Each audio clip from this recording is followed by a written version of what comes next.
Arguably Britain's most consistently successful band from the mid-70s onwards, Queen began life as a glam rock unit in 1970. Astronomy student Brian May and aspiring dentist Roger Taylor had been playing in Johnny Quayle and the Reactions, Beat Unlimited, and a college band called Smile with bass player Tim Staffel. When the latter left to join Humpty Bong, May and Taylor elected to form a new band with flamboyant vocalist Freddie Mercury. Early in 1971, bass player John Deacon completed the lineup. The newly minted Queen was signed to EMI Records late in 1972 and launched the following spring with a gig at London's Marquee Club.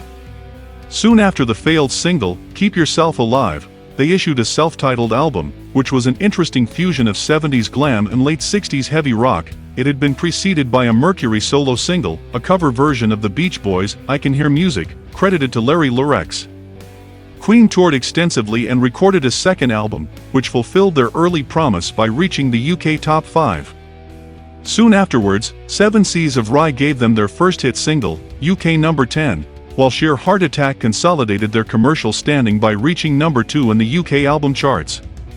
Killer Queen from the album was also the band's first US hit, reaching number 12 in May 1975. The pomp and circumstance of Queen's recordings and live act were embodied in the outrageously camp theatrics of the satin-clad Mercury, who was swiftly emerging as one of rock's most notable and hardest partying showmen during the mid-70s. 1975 was to prove a watershed in the band's career. After touring the Far East, they entered the studio with their producer Roy Thomas Baker and completed the epic Bohemian Rhapsody, in which Mercury succeeded in transforming a 7-minute single into a mini-opera.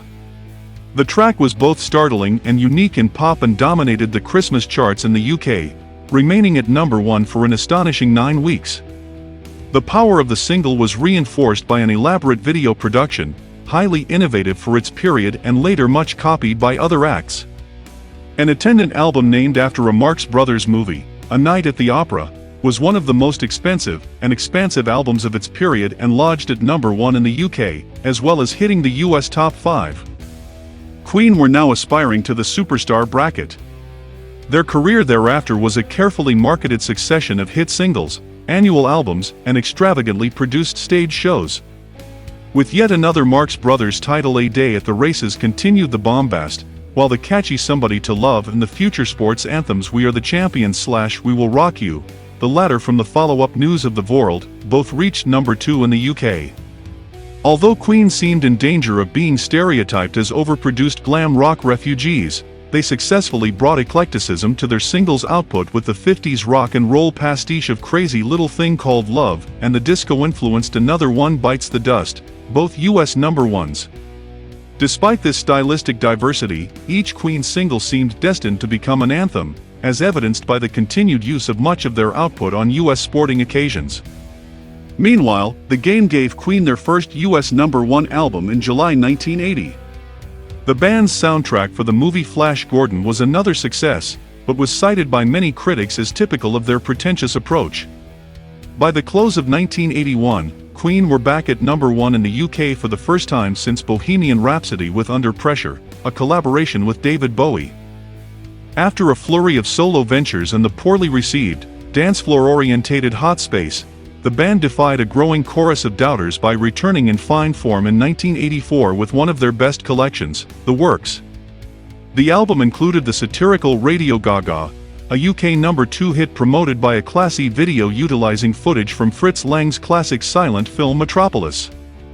The album spawned another UK top 5 hit with the histrionic I Want to Break Free, which was accompanied by a hilarious cross-dressing video. A stunning performance at the following year's Live Aid displayed Queen at their most professional, and many acclaimed them the stars of the day. Nevertheless, there were several dissenting voices that accused the band of hypocrisy following the previous autumn's visit to the whites-only entertainment complex Sun City in South Africa. Coincidentally, Queen's next single was One Vision, an idealistic song in keeping with the spirit of Live Aid. Queen's recorded and live output lessened during the late 80s as they concentrated on extracurricular ventures, although it later transpired that Mercury was too ill to tour. The space between releases did not affect the band's popularity, however, as was proven in 1991 when Innuendo gave them their third UK number 1, and the album of the same name also topped the UK charts. By this time they had become an institution. Via faultless musicianship, held together by May's guitar virtuosity and the spectacular Mercury, Queen was established as one of the great theatrical rock acts. The career of the band effectively ended with the death from AIDS of Mercury on November 24, 1991, an illness he had borne for much of the latter part of the previous decade. Bohemian Rhapsody was immediately reissued to raise money for AIDS research projects, and soared to the top of the British charts. The song also climbed to US number 2 in March 1992 after featuring in the movie Wayne's World. It had originally reached number 9 in January 1976. A memorial concert for Mercury took place at London's Wembley Stadium on May 20, 1992, featuring an array of stars including Liza Minnelli, Elton John, Guns N' Roses, George Michael, David Bowie and Annie Lennox. Of the remaining members, Brian May's solo career enjoyed the highest profile, while Roger Taylor worked with the Cross. Queen never announced an official breakup, so it was with nervous anticipation that a new Queen album was welcomed in 1995. The Mercury vocals were recorded during his last year, while at home in Switzerland, and the rest of the band then worked on the remaining songs. While Mercury must be applauded for the way he carried his illness with great dignity, it is fair to say that May, Taylor and Deacon performed wonders in crafting an album from slightly inferior material. It will never be known whether all the tracks on Made in Heaven would have found their way onto an album had Mercury still been alive. In 2002, May, Deacon and Taylor collaborated with comedian and novelist Ben Elton on a musical featuring the songs of Queen.